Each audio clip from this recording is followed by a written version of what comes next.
In primis, se vogliamo, riassestamento dei marciapiedi, delle buche e quant'altro, perché spesso e volentieri, soprattutto in piazzetta, dobbiamo chiamare l'ambulanza perché cade qualcuno. Poi un'altra cosa che secondo me non viene fatta molto bene è la pulizia. Le imprese di pulizia che puliscono le strade passano poco e puliscono male. Diciamo che il tram ha portato via quello che può essere qualche parcheggio più verso il supermercato, dei negozi che c'erano di là e quant'altro, però io lo trovo tanto comodo. L'unico problema grosso che abbiamo è che siamo pieni di spacciatori. Qui manca la ciclabile, io vado via col mio mezzo, ma devo andare per forza di cose, ho sopra i marciapiedi, parto con la moglie con la carrozzina. Qui nei dintorni ci sono delle strade che non ci danno la possibilità di camminare, bisogna andare in mezzo alla strada per poter passare con la carrozzina. Un parcheggio in più non guasterebbe, e magari che costasse meno, assolutamente, perché ogni volta per andare in centro con la macchina è un disastro, soprattutto il weekend. Poi magari sistemare un po' le piste ciclabili, che così diamo la possibilità di muoversi maggiormente in bici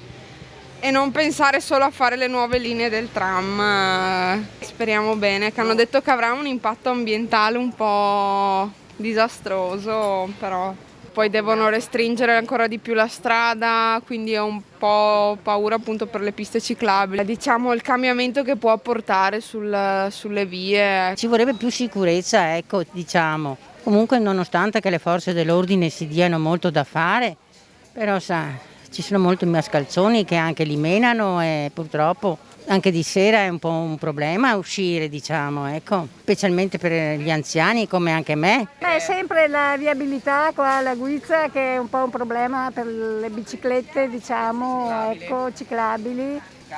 Col tram sì, è stato sacrificato parecchio. Sì. No, io uso tanto la bicicletta. Faccio sempre la via Pietro Bembo perché appunto qua per la Guizza non è che mi trovo più di tanto.